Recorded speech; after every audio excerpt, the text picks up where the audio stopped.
ಎಲ್ಲರಿಗೂ ನಮಸ್ಕಾರ. ಥಟ್ ಅಂತ ಹೇಳಿ ಕ್ವಿಜ್ ಕಾರ್ಯಕ್ರಮಕ್ಕೆ ತಮಗೆಲ್ಲ ಸ್ವಾಗತ. ಎಲ್ಲರಿಗೂ ಕೃಷ್ಣ ಜನ್ಮಾಷ್ಟಮಿಯ ಶುಭಾಶಯಗಳು. ರಾಧೆ ಕೃಷ್ಣನ ಪ್ರೀತಿಯ ಸಖಿ, ಹಾಗಾಗಿ ಅವರಿಗಾಗಿ ಈ ಕವಿತೆ.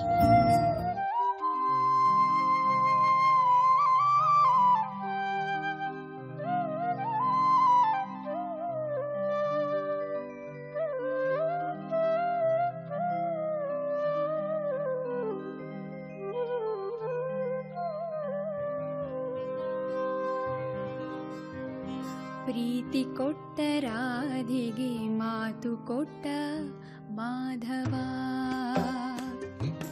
ಪ್ರೀತಿ ಕೊಟ್ಟ ರಾಧೆಗೆ ಮಾತು ಕೊಟ್ಟ ಮಾಧವ, ತನ್ನ ನಿತ್ತ ಕೊಳಲಿಗೆ ಕೊಳಲು ಕೊಳಲು ಕೊಳಲು ಕೊಳಲು, ತನ್ನ ನಿತ್ತ ಕೊಳಲಿಗೆ ರಾಗ ತೆತ್ತ ಮಾಧವ. ತನ್ನ ನಿತ್ತ ಕೊಳಲಿಗೆ ರಾಗ ತೆತ್ತ ಮಾಧವ, ಪ್ರೀತಿ ಕೊಟ್ಟ ರಾಧೆಗೆ ಮಾತು ಕೊಟ್ಟ ಮಾಧವ.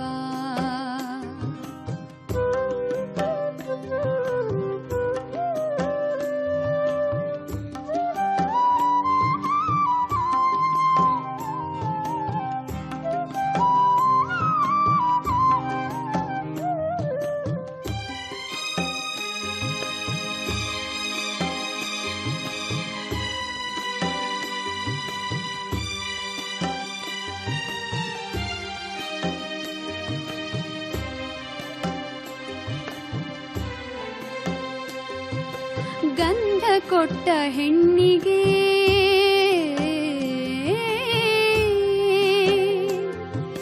ಗಂಧ ಕೊಟ್ಟ ಹೆಣ್ಣಿಗೆ ಅಂದ ಕೊಟ್ಟ ಮಾಧವ,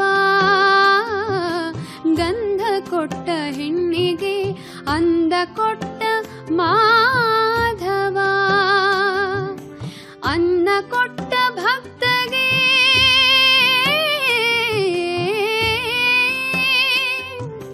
ಅನ್ನ ಕೊಟ್ಟ ಭಕ್ತಗೆ ಹೊನ್ನ ಕೊಟ್ಟ ಮಾಧವ, ಮಾಧವ,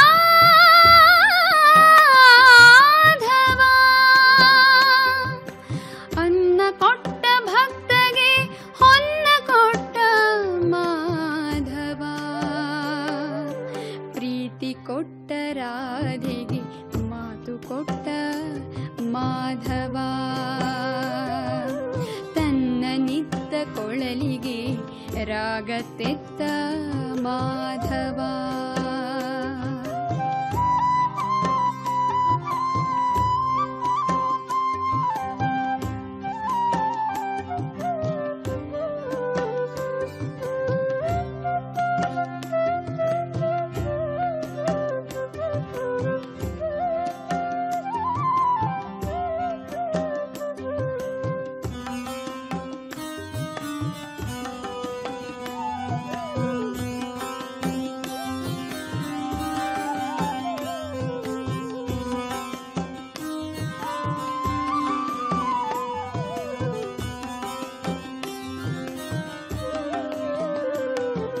ಹಾಲು ಕೊಟ್ಟ ವಿದುರಗೆ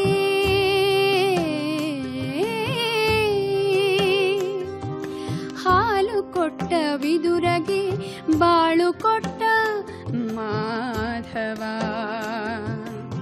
ಮಾಧವ, ಹಾಲು ಕೊಟ್ಟ ವಿದುರಗೆ ಬಾಳು ಕೊಟ್ಟ ಮಾಧವ, ದೇಹ ಕೊಟ್ಟ ಮಣ್ಣಿಗೆ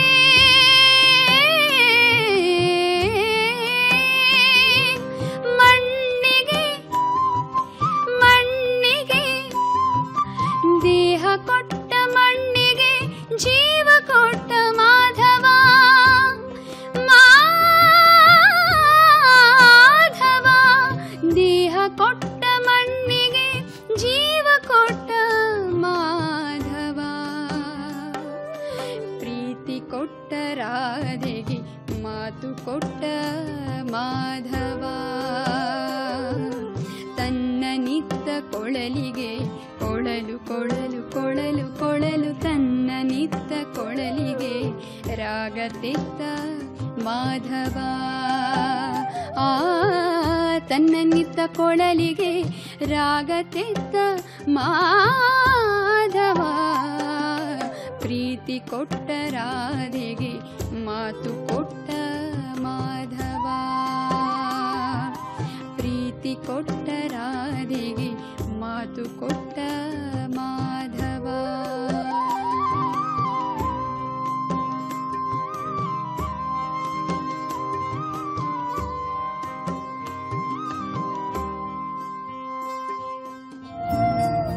ಕೃಷ್ಣನ ತೃಷ್ಣೆ ರಾಧಿಕೆ, ಅವನೇ ಅರಸಿ ಅವನೇ ತೊರೆದ ಗೋಪಿಕೆ. ಪ್ರೇಮೋತ್ಕರ್ಷಕ್ಕೆ ರಾಧಾ ರಮಣಲೆ ಸದಾ ಮೈಲಿಗಲ್ಲು.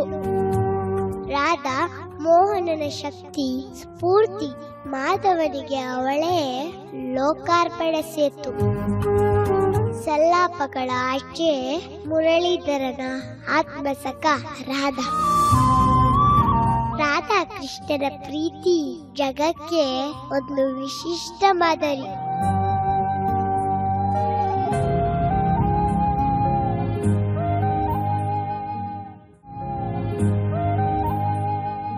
ತಮ್ಮೆಲ್ಲರ ಪರವಾಗಿ ಯಶಸ್ವಿ ಅವರನ್ನು ಇವತ್ತಿನ ಕಾರ್ಯಕ್ರಮಕ್ಕೆ ಸ್ವಾಗತಿಸ್ತಾ ಇದ್ದೇವೆ. ನಮಸ್ಕಾರ ಸರ್, ವ್ಯಾಸರು ಮೊದಲು ಬರೆದದ್ದು ಜಯ, ಅದರಲ್ಲಿ 8,800 ಇತ್ತು ಅಂತ ಹೇಳ್ತಾರೆ. ಆಮೇಲೆ ವೈಶಂಪಾಯನ ಆ ಜಯವನ್ನು ಹಿಗ್ಗಿಸಿ 24,000 ಭಾರತವನ್ನು ಬರೆದ ಅಂತ ಒಂದು ನಂಬಿಕೆ. ಅದನ್ನು ಉಗ್ರಶ್ರವಸೂತಿ 1,00,000 ಶ್ಲೋಕಗಳಿಗೆ ಹಿಗ್ಗಿಸಿ ಅದನ್ನು ಭಾರತ ಮಹಾಭಾರತ ಈ ಹೆಸರು ಬರೋಕ್ಕೆ ಕಾರಣವಾದ ಹೀಗೆಲ್ಲ ನಾವು ಓದ್ತೇವೆ ಮಹಾಭಾರತದಲ್ಲಿ. ಅಂದರೆ ಮಹಾಭಾರತ ಕ್ರಮೇಣ ಬೆಳೀತಾ ಹೋಯಿತು ಕೃಷ್ಣನ ಹಾಗೆ. ಹಾಗಾಗಿ ಎಲ್ಲೋ ಒಂದು ಕಡೆ ಈ ಭಗವದ್ಗೀತೆ ಮೂಲ ಕಥೆಗೆ ಅಷ್ಟು ನೇರವಾಗಿ ಸೇರದೇ ಇರುವಂಥದ್ದು, ಬರೀ ಅರ್ಜುನನ ನೆಪ ಇಟ್ಟುಕೊಂಡು ಮಧ್ಯದಲ್ಲಿ ಯಾರಾದರೂ ತುರುಕುದರ, ಇದು ಪ್ರಕ್ಷಿಪ್ತವ, ಈ ಒಂದು ಅನುಮಾನವನ್ನು ಅನೇಕರು ಹೇಳೋದುಂಟು. ತಮಗೇನನ್ಸುತ್ತೆ? ಯಾಕಂದರೆ ಆಪ್ತಗೀತೆಯನ್ನು ಬರೀಬೇಕಾದ್ರೆ ಆಳವಾದ ಚಿಂತನ ಮಂಥನ ನಡೆಸಿದ್ದೀರಿ. ಇದು ಮೂಲದಲ್ಲಿ ಇದ್ದಿರಬಹುದಾ ಅಥವಾ ಪ್ರಕ್ಷಿಪ್ತವ? ಅಲ್ಲ, ಇಲ್ಲಿ ಮೂಲದಲ್ಲಿ ಖಂಡಿತವಾಗಿಯೂ ಇದೆ ಅಂತಲೇ ಭಾವಿಸ್ಬೇಕು ನಾವು. ಯಾಕೆಂದರೆ ಸಂದರ್ಭ ಇದೆಯಲ್ಲ ಅದ್ಭುತವಾದದ್ದು. ಯಾರೋ ಶಿಷ್ಯನಿಗೆ ಯಾರೋ ಗುರು ಯಾವುದೋ ನೀತಿ ಪಾಠ ಮಾಡುವಂಥದ್ದಲ್ಲ, ಒಂದು ಸಂದರ್ಭದ ಒತ್ತಡದಿಂದ ನಿರ್ಮಾಣವಾದದ್ದು. ಗೀತೆಯ ವೈಶಿಷ್ಟ್ಯ ಅಂತಂದರೆ ಅಲ್ಲಿ ಗುರು ಹೇಳಬೇಕಾದ್ದು ಅನಿವಾರ್ಯ ಆಗುತ್ತೆ. ಕೆಲವು ಅನಿವಾರ್ಯವಾದ ಸಂಗತಿಯನ್ನು ತನ್ನ ಶಿಷ್ಯರಿಗೆ, ಆಪ್ತ ಶಿಷ್ಯರಿಗೆ, ಆಪ್ತ ಗೆಳೆಯನಿಗೆ ಹೇಳಲೇಬೇಕಾದ ಒತ್ತಡದಲ್ಲಿ ಹೇಳುವಂಥದ್ದು.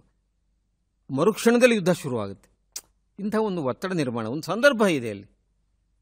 ಗುರು ಶಿಷ್ಯರ ಬೋಧನೆ ವಿಷಯದಲ್ಲಿ ಸಂದರ್ಭ ಇಲ್ಲ. ಪ್ರತಿನಿತ್ಯ ಕ್ಲಾಸ್ ಅದು, ನಿತ್ಯದ ರೂಢಿಯ ತರಗತಿಯಲ್ಲ ಅದು. ಅನಿವಾರ್ಯವಾಗಿ ಒದಗಿ ಬಂದ ಅನಿರೀಕ್ಷಿತವಾದ ಒತ್ತಡದ ಪರಿಣಾಮವಾಗಿ ಗುರು ಹೇಳಲೇಬೇಕಾಗಿ ಬಂದದ್ದು ಆಪ್ತಗೀತೆ ಅಥವಾ ಭಗವದ್ಗೀತೆ ಅಂತ ಇಟ್ಕೊಳ್ಳಿ ನೀವು.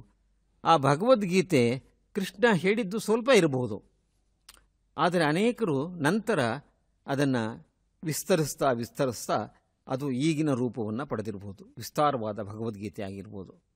ಆದರೆ ಅದರ ಮೂಲ ಸ್ವಾರಸ್ಯ ಮತ್ತು ಸಾರ ಸಂಗ್ರಹ ಇದೆಯಲ್ಲ, ಅದು ಕೃಷ್ಣನ ಬಾಯಲ್ಲಿ ಬಂದಿರಲಿಕ್ಕೆ ಬೇಕು. ಆಗ ಎಷ್ಟು ಹೇಳಲಿಕ್ಕೆ ಸಾಧ್ಯವೋ ಆ ರಣರಂಗದ ಮಧ್ಯೆ ಅಷ್ಟನ್ನು ಅವನು ಹೇಳಿರಲಿಕ್ಕೆ ಬೇಕು. ಅದು ಹೇಳಿಯೂ ಅರ್ಜುನನಿಗೆ ತೃಪ್ತಿಯಾಗದೆ ಹೋದಾಗ ಕೃಷ್ಣ ತನ್ನ ವಿಶ್ವರೂಪವನ್ನು ಅವನಿಗೆ ತೋರಿಸಿ, ನೋಡಪ್ಪ ಇದು ಸತ್ಯ, ಇದು ತಿಳ್ಕೊ ಅಂತ ಹೇಳ್ತಾನೆ. ಆ ವಿಶ್ವರೂಪದಲ್ಲಿ ಹೇಗೆ ಸಾವು ಮತ್ತು ಹುಟ್ಟು ಅನ್ನುವುದು ಅನಿವಾರ್ಯವಾದ ಕ್ರಿಯೆಗಳು ಸಂಭವಿಸ್ತವೆ. ನಾನು ಮಾಡಬೇಕಾದ್ದು ನನ್ನ ಕರ್ಮ, ನನ್ನ ಕರ್ಮವನ್ನು ಕೌಶಲ್ಯದಿಂದ ಮಾಡುವುದು, ಅದೇ ಯೋಗ. ಯೋಗ ಅಂದರೆ ಮತ್ತಿನ್ನೇನಲ್ಲ, ನನ್ನ ಕೆಲಸವನ್ನು ನಾನು ಚೆನ್ನಾಗಿ ಮಾಡಿದರೆ ಅದು ಯೋಗ ಅಂತ. ಈ ಮಾತನ್ನು ಕೃಷ್ಣ ಅರ್ಜುನನಿಗೆ ಹೇಳ್ತಾನೆ.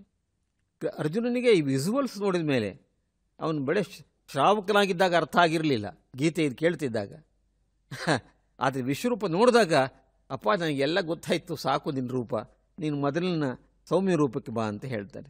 ವಿಶ್ವರೂಪ ಅಂತಂದರೆ ಜಗತ್ತಿನ ಪ್ರತಿ ಸಂಗತಿಗಳು ಕೂಡ ಒಂದಕ್ಕೊಂದು ಸಂಬಂಧವನ್ನು ಪಡೆಯುವ ಒಂದು ವಿಚಿತ್ರ ವಿದ್ಯಮಾನ, ಯಾವುದು ಬೇರೆಯಲ್ಲ ಅಂತ.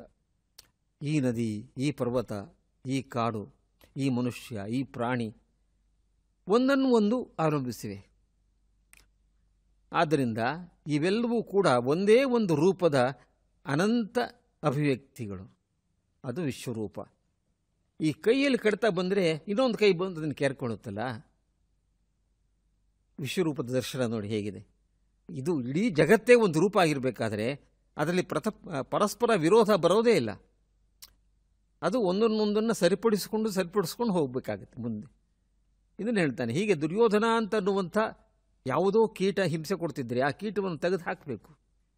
ಅಲ್ಸರನ್ನು ತೆಗೆದು ಹಾಕೋ ಹಾಗೆ, ದೇಹದಿಂದ ಅಲ್ಸರನ್ನು ತೆಗೆದು ಹಾಕೋ ಹಾಗೆ ಬೇಡವಾದಂಥ ಬೆಳವಣಿಗೆಯನ್ನು ಖಂಡಿಸಬೇಕು, ಕತ್ತರಿಸಬೇಕು, ತೆಗೆದು ಒಗೆಯಬೇಕು. ಆಗಲೇ ಇಡೀ ದೇಹಕ್ಕೆ ಹಿತ, ಆರೋಗ್ಯ. ಒಟ್ಟು ದೇಹದ ಆರೋಗ್ಯ ದೃಷ್ಟಿಯಿಂದ ಏನು ಮಾಡಬೇಕು ಅನ್ನೋದನ್ನು ವಿಶ್ವರೂಪ ದರ್ಶನವು ನಮಗೆ ತೋರಿಸುತ್ತೆ. ಹೌದು ಸರ್. ಆದರೂ ಸಹ ಕೆಲವರು ಕೃಷ್ಣ ಒಬ್ಬ ಜಾಣ ಮುತ್ಸದ್ದಿ ಅಷ್ಟೇ, ಅವನು ದೈವ ಆಗಲಿಕ್ಕೆ ಸಾಧ್ಯ ಇಲ್ಲ. ಅಭಿಮನ್ಯುವಿನ ವಧೆ, ಜಯದ್ರಥನ ವಧೆ, ವಿದುರ ಯುದ್ಧವನ್ನೇ ಮಾಡದೇ ಇರೋ ಹಾಗೆ ಮಾಡಿದ್ದು, ಕುಂತಿಯ ಮೂಲಕ ಕರ್ಣನನ್ನು ಅವನ ಧೈರ್ಯವನ್ನು ಕುಂದಿಸಿದ್ದು, ಘಟೋತ್ಕಚನನ್ನು ಕೊಲ್ಲಿಸಿದ್ದು, ನಾಗಾಸ್ತ್ರದಿಂದ ಅರ್ಜುನನನ್ನು ರಕ್ಷಿಸಿದ್ದು, ದುರ್ಯೋಧನನ್ನು ಕೊಲ್ಲುವ ಸುಳುಹನ್ನು ಭೀಮನಿಗೆ ಕೊಟ್ಟದ್ದು, ಇವೆಲ್ಲ ರಾಜಕೀಯ ಮುತ್ಸದ್ದಿಯಾಗಿ ಅವನು ಮಾಡಲೇಬೇಕು, ನಿಜ, ಒಪ್ಕೊಳ್ಳೋಣ. ಅದೇ ದೇವರು ಅಂತ ಕರೀಲಿಕ್ಕೆ ಅರ್ಹತೆ ಇದೆಯಾ ಕೃಷ್ಣನಿಗೆ ಅಂತ? ಅವನು ರಾಜಕೀಯ ಮುತ್ಸದ್ದಿ, ಪಾಂಡವರ ಕಡೆ ಇದ್ದಾನೆ, ಅವನು ಮಾಡಬೇಕಿವೆಲ್ಲ ಮಾಡಿದ್ದಾನೆ, ಸರಿ, ಒಪ್ಕೊಳ್ಳೋಣ. ಆದರೆ ದೇವರು ಹೇಗಾಗ್ತಾನೆ? ದೇವರು ತಾನು ಆಗಿದ್ದೇನೆಯೇ ಅನ್ನೋದ್ರ ಬಗ್ಗೆ ಕೃಷ್ಣನಿಗೆ ಸಂಶಯ ಇದೆ. ನೀವೇನೋ ನನ್ನನ್ನು ದೇವರು ಅಂತ ಕರಿತೀರಪ್ಪ, ದೇವತನ ನನ್ನೊಳಗೆ ಎಣೆಯೇಸು ಇಲ್ಲ, ಲವಲೇಶು ಇಲ್ಲ ಅಂತಾನೆ ಕೃಷ್ಣ ಅರ್ಜುನ ಹೇಳಿದಾಗ. ಉದ್ಯೋಗ ಪರ್ವದಲ್ಲಿ ದುರ್ಯೋಧನ ಮತ್ತು ಕರ್ಣ ಇಬ್ಬರೂ ಬಂದಾಗ, ಯುದ್ಧಕ್ಕೆ ಸಹಾಯ ಮಾಡೋದು ಬಂದಾಗ, ಕೃಷ್ಣ ಹೇಳೋ ಮಾತಿದು, ಎಲ್ಲ ಬಿಟ್ಟಿದ್ದೀನು ನನ್ನನ್ನು ತಗೊಂಡಿಲ್ಲೆಯ? ಇಲ್ಲ, ನೀವು ದೇವರು, ನಮ್ಮನ್ನು ಕಾಪಾಡಬೇಕು ಅಂದರೆ ನೀವು ದೇವರು ಅಂತೀರಪ್ಪ, ನನಗೇನು ಗೊತ್ತು, ನಂಬಿಕೆ ಇಲ್ಲ ಅದರಲ್ಲಿ. ನಾನು ದೇವತನ ಏನೂ ಇಲ್ಲ ನನ್ನಲ್ಲಿ, ಲವಲೇಶ ಇಲ್ಲ. ಅಂದರೆ ಕೃಷ್ಣನ ವ್ಯಕ್ತಿತ್ವದ ಭಾಳ ವಿಚಿತ್ರವಾದ ವಿಶಿಷ್ಟವಾದ ಅಂಶ ಅಂದರೆ ಅವನು ಮನುಷ್ಯನೋ ದೇವರು, ಕೇವಲ ರಾಜಕಾರಣಿಯೋ ಅಥವಾ ಮಹಾನೀತಿವಿದನೋ, ಇದೆಲ್ಲವೂ ಒಂದೇ ಆಗಿರುವ ಸಂಕರ ಸ್ವರೂಪ. ಕೃಷ್ಣ ಒಮ್ಮೆ ದೇವರಂತೆ ನಡೆದುಕೊಳ್ತಾನೆ, ಒಬ್ಬ ಕೇವಲ ಮನುಷ್ಯರ ಹಾಗೆ ನಡೆದುಕೊಳ್ತಾನೆ. ಇದಕ್ಕೇನು ಮಾಡೋದು ನಾವು? ಈ ಕುಮಾರವ್ಯಾಸನಲ್ಲಿ ಕೃಷ್ಣನ ಪಾತ್ರದ ಚಿತ್ರಣದಲ್ಲಿ ಕಾಣುವಂಥ ಅದ್ಭುತವಾದ ವೈಶಿಷ್ಟ್ಯತೆ ಅಂದರೆ ಇದೇನೆ. ಕುಂತಿ ಬಂದರೆ ಸೋದರತೆ ಬಂದ್ಲು ಅಂತ ತಕ್ಷಣ ಮಂಚದ ಮೇಲಿಂದ ಎದ್ದಿತ್ಕೊಳ್ತಾನೆ. ಇದು ಸಾಮಾನ್ಯ ನಡವಳಿಕೆ, ಮನುಷ್ಯನ ನಡವಳಿಕೆ.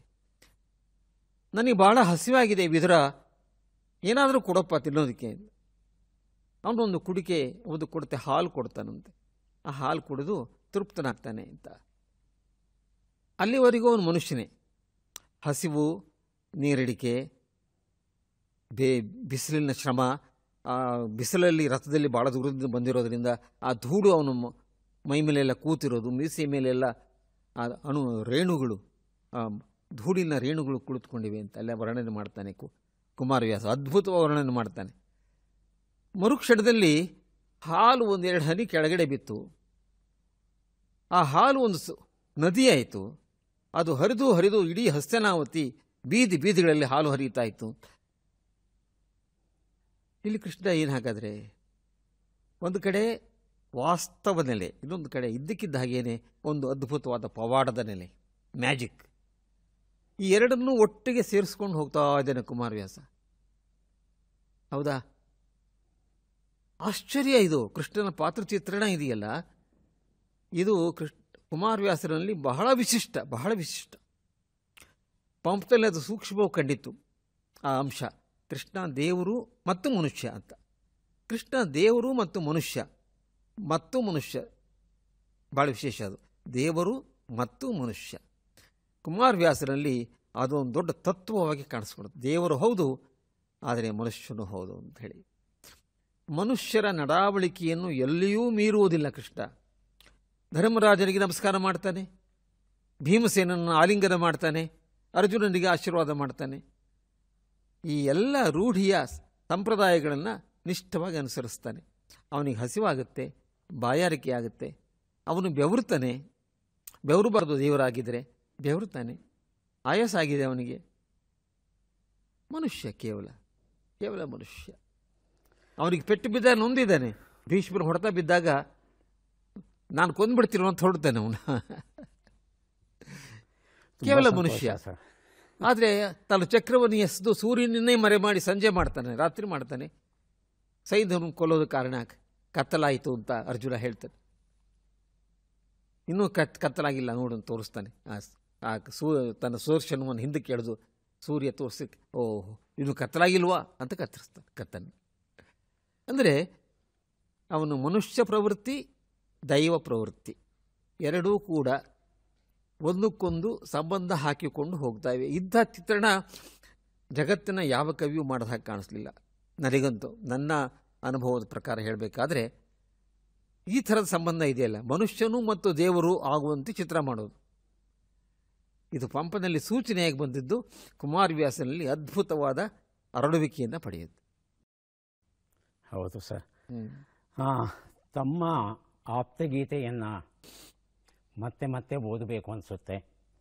ಮೂಲದಲ್ಲಿ ಕರ್ಮಣ್ಯೇವಾಧಿಕಾರಸ್ಥೆ ಮಾ ಫಲೇಶು ಕದಾಚನ ಬಹಳ ಸಂಕೀರ್ಣವಾಗಿದೆ ಅಂತ ಅನಿಸುತ್ತೆ, ಅರ್ಥ ಆಗೋದು ಕಷ್ಟ ಅಂತ ಅನಿಸುತ್ತೆ.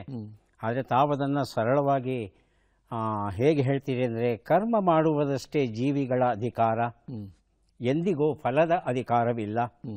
ಕರ್ತವ್ಯವೊಂದಷ್ಟೇ ವಿಹಿತ ಕರ್ಮವ ಮಾಡು, ಮನವ ಕೊಡದಿರು ಕರ್ಮ ನಿಶ್ಚಯಕ್ಕೆ. ಬಹಳ ಸರಳವಾಗಿ ಅಲ್ಲಿರ್ತಕ್ಕಂಥ 2 ಸಾಲನ್ನು ನೀವು 4 ಸಾಲುಗಳಲ್ಲಿ ಬರೀತಾ ಹೋಗ್ತೀರಿ. ಹಾಗಾಗಿ ನನಗನ್ಸೋದು, ಒಂದು ಸಲ ಓದಿದ್ರೆ ಆಪ್ತಗೀತೆ ದಕ್ಕಲಾರ್ದೇನೋ, ಮತ್ತೆ ಮತ್ತೆ ಓದಿದ್ರೆ ಅಲ್ಲಿ ಇರ್ತಕ್ಕಂಥ ಆ ಸಾಲುಗಳ ನಡುವೆ ಇರ್ತಕ್ಕಂಥ ಅರ್ಥವನ್ನು ಗ್ರಹಿಸಿದ್ರೆ ನಿಜಕ್ಕೂ ಮೂಲ ಭಗವದ್ಗೀತೆ ಅರ್ಥ ಮಾಡ್ಕೊಳ್ಳಿಕ್ಕೆ ಒಂದು ಸೂಕ್ತ ವೇದಿಕೆಯನ್ನು ಒದಗಿಸುತ್ತೆ ಅಂತ ಭಾವನೆ. ಏನು ಮಾಡಿದ್ದೀನಿ ನಾನು ಅಂದರೆ, ಭಗವದ್ಗೀತೆಯನ್ನು, ಸಂಸ್ಕೃತ ಭಗವದ್ಗೀತೆಯನ್ನು ಕನ್ನಡಕ್ಕೆ ಸರಳವಾದ ಕನ್ನಡ ಪದಗಳನ್ನು ಬಳಸಿ ತಿಳಿಗನ್ನಡ ಅವತರಣ ಅಂತ ಹೇಳ್ತೀನಿ ಅದನ್ನು ನಾನು. ತಿಳಿಗನ್ನಡ ಅವತರಣ. ತಿಳಿಗನ್ನಡದಲ್ಲಿ ಭಗವದ್ಗೀತೆ ಅವತರಿಸಿದೆ. ಪೂಜ್ಯವಾದ ಸಂಸ್ಕೃತ ಭೂಯಿಷ್ಠವಾದ ಭಗವದ್ಗೀತೆ ನಮಗೋಸ್ಕರ ಕನ್ನಡದಲ್ಲಿ, ತಿಳಿಗನ್ನಡದಲ್ಲಿ ಮತ್ತೆ ಹುಟ್ಟಿದೆ ಅಂತ. ಯದಾ ಯದಾ ಹಿ ಸಂಭವಂ, ಅದೇ ತತ್ವ. ಅದನ್ನು ನೀವು ಹೇಳಿದಾಗೆ ಸರಳವಾಗಿ ಅಖಂಡವಾದ ಭಗವದ್ಗೀತೆಯನ್ನು ಅನುವಾದ ಮಾಡಿದ್ದೀನಿ. ಹೌದು, ಆಪ್ತಗೀತೆ ಅಂಥೇಳಿ. ಆಯಿತಾ? ಅಲ್ಲಿ ಪಕ್ಕದಲ್ಲಿ ಸಂಸ್ಕೃತ ಶ್ಲೋಕ, ಬಲಗಡೆ ಕನ್ನಡದಲ್ಲಿ ಪದ್ಯ. ಅಭ್ಯಾಸ ಮಾಡೋರಿಗೆ, ಪಾರಾಯಣ ಮಾಡೋರಿಗೆ ಅನುಕೂಲವಾಗಲಿ ಅಂತ. ಹಿಂದೆ ಮಾಡಿದ್ರು, ಹಿಂದೆ ನಮ್ಮಲ್ಲಿ ದೊಡ್ಡ ದೊಡ್ಡ ಕವಿಗಳು, ಪಂಡಿತರು ಮಾಡಿದ್ದಾರೆ. ಆದರೆ ಅವರ ಭಾಷೆ, ಅನುವಾದಕ್ಕೆ ಬಳಸಿದ ಭಾಷೆ ಕ್ಲಿಷ್ಟ. ಇವತ್ತಿನ ಓದುಗರಿಗೆ ಅದು ಸಂಸ್ಕೃತಕ್ಕಿಂತ ಕ್ಲಿಷ್ಟ. ಹೌದು ಹೌದು. ಈ ಪೂತಿನವರು ಮಾಡಿದ್ದಾರೆ ಭಗವದ್ಗೀತೆ ಅನುವಾದ, ಸಂಪೂರ್ಣ ಅನುವಾದ ಮಾಡಿದ್ದಾರೆ. ಅದರಿಂದ ಇದನ್ನು ಈ ಕ್ಲಿಷ್ಟತೆ ಇರಬಾರ್ದು. ನಮ್ಮ ಹೊಸ ಪೀಳಿಗೆಯ ಓದುಗರಿಗೂ ಕೂಡ ಇದು ಭಗವದ್ಗೀತೆ ಅರ್ಥವಾಗಬೇಕು ಅನ್ನೋ ಕಾರಣಕ್ಕೆ ನಾನು ಅದನ್ನು ತಿಳಿಗನ್ನಡದಲ್ಲಿ ಅವತರಣ ಮಾಡಿಸಿದ್ದೀನಿ. ನನಗೆ ಖುಷಿ ಕೊಡೋದೇನೆಂದರೆ, ನಿಮ್ಮ ತಾಯಿಯ ಪಾರಾಯಣಕ್ಕಾಗಿ ರಾಮಾಯಣವನ್ನು ನೀವು ಅತ್ಯಂತ ಸರಳವಾದ ಕನ್ನಡದಲ್ಲಿ ಬರೆದ್ರಿ. ಈಗ ಇಡೀ ಕನ್ನಡಿಗರಿಗೆ ಉಪಯುಕ್ತವಾಗಲಿ ಅಂತ ಹೇಳಿ ಭಗವದ್ಗೀತೆಯನ್ನು ಸರಳ ಕನ್ನಡದಲ್ಲಿ, ತಿಳಿಗನ್ನಡದಲ್ಲಿ ಅವತರಣ ಅಂತ ತಾವು ಹೇಳಿದ ಹಾಗೆ ಕೊಟ್ಟಿದ್ದೀರಾ. ಇದರ ಲಾಭವನ್ನು ಪಡಿಬೇಕಾದದ್ದು ನಮ್ಮ ವೀಕ್ಷಕರು. ಸರ್, ತುಂಬ ಮಾತಾಡಬೇಕು ಅಂತ ಆಸೆ ಇದೆ, ಪ್ರಶ್ನೆಗಳು ತುಂಬ ಇವೆ. ಇಲ್ಲಿ ಒಂದು ಸ್ಪಷ್ಟೀಕರಣ ಮಾತ್ರ ಕೊಡ್ತೀನಿ. ಹೇಳಿ ಸರ್. ಭಗವದ್ಗೀತೆಯಲ್ಲಿ 2 ಕೃತಿಗಳು ಮಾಡಿದ್ದೀನಿ ನಾನು. ಒಂದು ಮೂಲದ ಅನುವಾದ, ಮೂಲದ ಅನುವಾದ ತದ್ವತ್ತಾಗಿ. ಒಂದು ಆಧುನಿಕ ಕವಿತೆ ನಾನೀಗ ಓದಿದ್ನಲ್ಲ, ಆಪ್ತಗೀತೆ ಅಂತ ಅದು ಅನುವಾದ ಅಲ್ಲ. ಆಪ್ತಗೀತೆ ನನ್ನ ಸೃಷ್ಟಿ. ಭಗವದ್ಗೀತೆಯನ್ನು ಹೀಗೆ ನಾನು ಕಲ್ಪಿಸಿದ್ದು. ಆದರೆ ಇರುವಂತೆಯೇ ಭಗವದ್ಗೀತೆಯನ್ನು ಬರೆದಿರೋದು ದೊಡ್ಡ ಬೃಹತ್ತಾದ ಕೃತಿ. ಅದು ಭಗವದ್ಗೀತೆಯ ಸಂಪೂರ್ಣ ಅನುವಾದ. ನೀವು ಒಂದು ಕೆಲವು ಶ್ಲೋಕ ಹೇಳಿದ್ರಲ್ಲ, ಅದೆಲ್ಲ ಅಲ್ಲಿ ಇರುವಂಥದ್ದು. ಹಾಗಾಗಿ ಭಗವದ್ಗೀತೆಯ 2 ಕೃತಿಗಳು ನನ್ನಲ್ಲಿ ಬಂದಿವೆ. ಒಂದು ದೀರ್ಘ ಕಾವ್ಯ ಆಗಿ, ಅನುವಾದ ಕಾವ್ಯ ಆಗಿ, ಅದಕ್ಕೂ ನಾನು ಆಪ್ತಗೀತೆ ಅಂತ ಹೆಸರಿಟ್ಟಿದ್ದೀನಿ. ಆದರೆ ಅದನ್ನು ಒಂದು ಸಂಕೀರ್ಣವಾದ ಜಟಿಲ ಪದ್ಯವಾಗಿ ರಚಿಸಿದ್ದೀನಿ. ಅದು ಭಗವದ್ಗೀತೆ, ಆಪ್ತಗೀತೆ. ಹಾಗಾಗಿ ಆ 2 ಅನ್ನೋದನ್ನು ಸ್ಪಷ್ಟಪಡಿಸ್ಕೋಬೇಕಷ್ಟೆ. ತುಂಬ ಸಂತೋಷ ಸರ್. ಮತ್ತಷ್ಟು ಪ್ರಶ್ನೆಗಳನ್ನು ಕೇಳಬೇಕು ಅಂತ ಆಸೆ, ಆದರೆ ಕಾಲನ್ನು ಬೆಂತಾಡ್ತಾ ಇರ್ತಾನೆ, ಸಮಯ ಮುಗಿತಾ ಬಂತಪ್ಪ ಅಂತ. ಹಾಗಾಗಿ ಅನಿವಾರ್ಯವಾಗಿ ನಮ್ಮ ಮಾತುಕತೆಯನ್ನು ಸದ್ಯಕ್ಕೆ ನಿಲ್ಲಿಸಬೇಕಾಗಿದೆ. ಮುಂದೆ ಒಂದು ಸಲ ಖಂಡಿತ ವಿಸ್ತೃತವಾಗಿ ನಾವು ಮಾತಾಡಲಿಕ್ಕೆ ಪ್ರಯತ್ನ ಪಡೋಣ. ನನ್ನ ಪಾಲಿನ ಒಂದು ಕರ್ತವ್ಯ, ಕೆಲಸ, ಪುಸ್ತಕಗಳನ್ನು ಕೊಡೋದು. ತಮಗೆ ಒಂದು ಪುಸ್ತಕವನ್ನು ತಮಗೆ ಇಷ್ಟವಾಗಬಹುದು ಅನ್ನೋ ಆಸೆಯಿಂದ ಕೊಡ್ತಾ ಇದ್ದೇವೆ. ಕನಕದಾಸರು ಬರೆದಂಥ ವರಮೋಹನ ತರಂಗಿಣಿ 2 ಬೃಹತ್ ಸಂಪುಟಗಳಲ್ಲಿ ಕನ್ನಡಕ್ಕೆ ತಂದಿದ್ದಾರೆ ಎಂ.ಆರ್. ಸತ್ಯನಾರಾಯಣ್ ಅವರು. ಅವರ ಈ 2 ಬೃಹತ್ ಕೃತಿಗಳನ್ನು ತಮಗೆ ಕೊಡ್ತಾ ಇದ್ದೇವೆ. ತುಂಬ ವಂದನೆಗಳು. ದಯವಿಟ್ಟು ಸ್ವೀಕರಿಸಿ ಸರ್. ಭಾಳ ಪ್ರೀತಿಯಿಂದ ಸ್ವೀಕಾರ ಮಾಡ್ತೀನಿ. ಯಾಕಂದರೆ ನಮ್ಮದು ಸ್ವಾರ್ಥ ಇದೆ ಇದರಲ್ಲಿ. ಇದನ್ನು ಓದ್ಬಿಟ್ಟು ಮತ್ತಷ್ಟು ಕೃಷ್ಣನ ಒಳನೋಟವನ್ನು ನಮಗೆ ನೀವು ಕೊಡಬಹುದು ಅನ್ನೋ ತರಂಗಿಣಿ ಬಗ್ಗೆನೇ ಮಾತಾಡಬಹುದು. ಯಾಕೆಂದರೆ ಅಷ್ಟು ಚೆನ್ನಾಗಿದೆ ಇದು. ಆ ಕೃತಿ ಕನಕದಾಸರ ಸಾಂಗತ್ಯ ಕೃತಿ, ಬೃಹತ್ ಕೃತಿ. ಅದು ದಾಸರು ಅಂದರೆ ಬರೀ ಹಾಡು ಬರೆದವರು ಅಂತಾಗಿತ್ತು. ಆದರೆ ಮೋಹನ ತರಂಗಿಣಿ ಅಂತ ಕೃತಿಯನ್ನು ಅವರು ಬರೆದಿದ್ದಾರೆ. ನಳಚರಿತ್ರೆ ಅಂಥ ಕೃತಿಯನ್ನು ಅವರು ಬರೆದಿದ್ದಾರೆ. ಇದನ್ನು ನಾವು ಇವುಗಳ ಮೂಲಕ ತಿಳಿಯಬೇಕಾಗುತ್ತೆ. ಆ ಕಾರಣ ಇದು ಅಭ್ಯಾಸ ಯೋಗ್ಯವಾದ್ದು ಮತ್ತು ಕನ್ನಡಿಗರ ಗಮನಕ್ಕೆ ಬರಬೇಕು. ತುಂಬ ಸಂತೋಷ ಸರ್. ತಾವು ನಮ್ಮ ಸ್ಟುಡಿಯೋಕ್ಕೆ ಬಂದು ನಮ್ಮ ಜೊತೆ ಒಂದಷ್ಟು ಸಮಯವನ್ನು ಕಳೆದು ಕೃಷ್ಣನ ಬಗ್ಗೆ ಕೆಲವು ಒಳನೋಟಗಳನ್ನು ಕೊಟ್ಟಿದ್ದೀರಿ. ತಮಗೆ ಎಷ್ಟು ಧನ್ಯವಾದಗಳನ್ನು ಹೇಳಿದ್ರೂ ಕಡಿಮೆಯಾಗುತ್ತೆ.